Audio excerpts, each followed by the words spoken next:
Yes, looking at the Acholi Vikings, in this video we have Vincent Otii. Let's get straight without wasting time. Vincent Otii lived from 1946, 2nd of October 2007. Vincent Otii was a Ugandan militant who served as a deputy of Joseph Kony, president of the Lord's Resistance Army. This was a guerrilla rebel which was operating in Uganda and South Sudan mainly. He was one of the 5 people which the International Criminal Court issued first arrest warrant in 2005 in its investigation into Uganda. Rumors of his death began to circulate in October 2007 and strengthened in January 2008. I remember during that period, it was the time we were in camp. In fact, camp life, the LRA war was already even fading.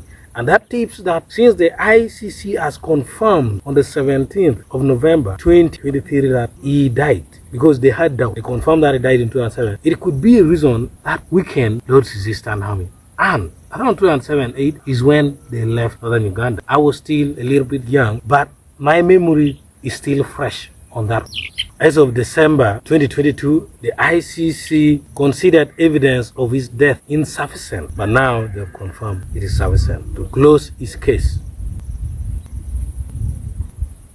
Now looking at the early life of Vincent Otii, Otii was born around 1946 in Atiak sub-county of Gulu district by then, currently Gulu City, and his parents died when he was still young. He was in Kampala when the Lord's Resistance Army began in 1987. He was working as a shopkeeper in Kampala by that time.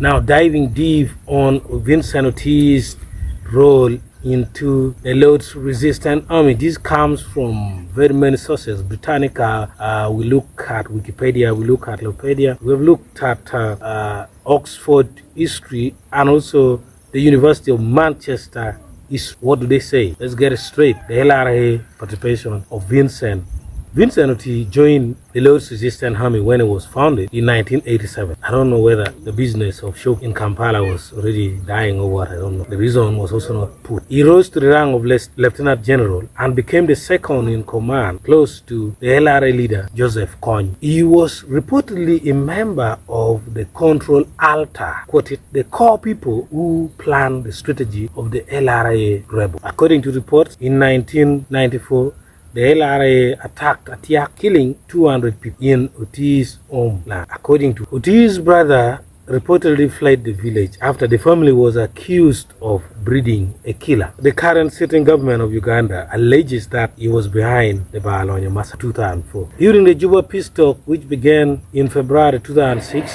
Otii emerged as the chief spokesperson of the LRA and was very fluent English. According to LRA defector Sunday, Otii was also the leading LRA advocate of joining the peace talk. Otii's push and the conflict through negotiation led to a split with Joseph Kony and tension in between the Lord's Resistance Army. Now let's look at the international angle, the indictment by the ICC or International Criminal Court. He was wanted since 8th of July. On the 8th of July 2008, on the 8th of July 2005, a pre-trial chamber of the International Criminal Court found that there were reasonable grounds to believe that Otii had committed war crimes and crimes against humanity and issued a sealed warrant for his arrest. He was charged with 21 counts of war crimes, including murder, pillaging, inducing rape, and inhuman acts of inflicting serious bodily injury and suffering. Now, possible death.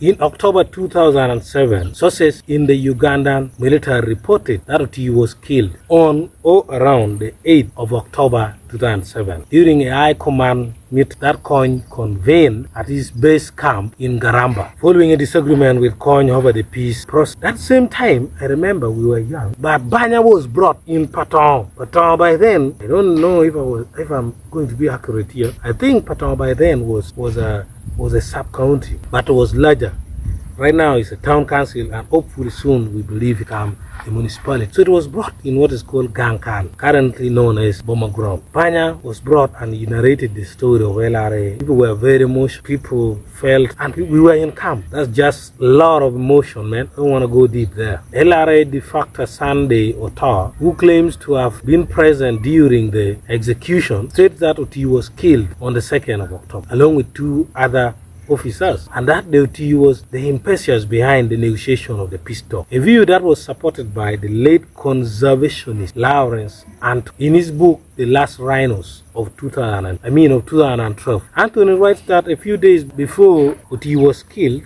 Anthony had visited Otii Vincent to talk about possibility of Anthony himself, Anthony Lawrence, asserting the LRA's case in the 2005 peace talk in exchange of the protection of Anthony Lawrence's endangered rhino species in the Congo forest.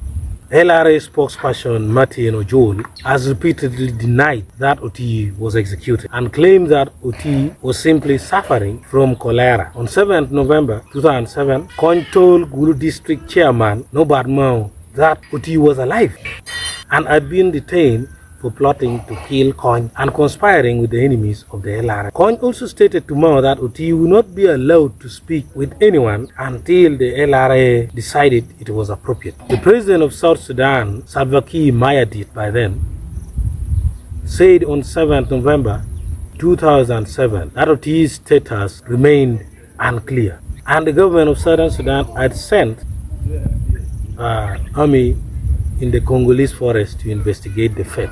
The government newspaper of Uganda, known as New Vision, reported on the 22nd of November, based on statements from LRA de factos, that Otii had been executed by firing squad, along with many. On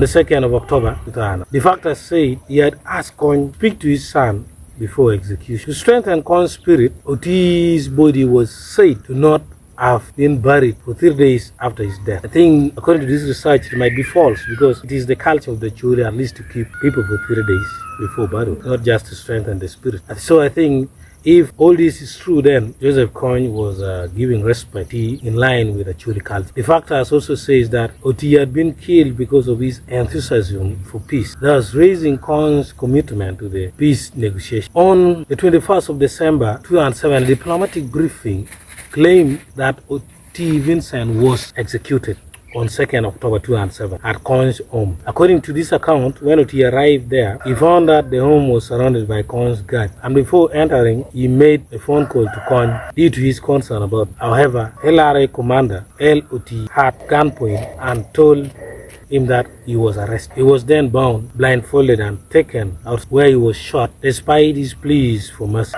Kony subsequently said Otii had received foreign funds and was plotting to kill him. On the 23rd of January 2008, Kony said he was dead without giving details. As of 1st December 2022, ICC considered the evidence for Otii's death insufficient, citing a lack of a body, a death certificate, and direct witness. Death certificate for a rebel killed. We just started knowing death certificate after Nira was brought, national ID. Wow, but good enough. They have confirmed that Otii died just on the 17th of November 2023. Thank you very much for watching this video. I remain Mark Tunu Bryan, and I'm gonna meet you in the next video if you subscribe to this channel. Nice time.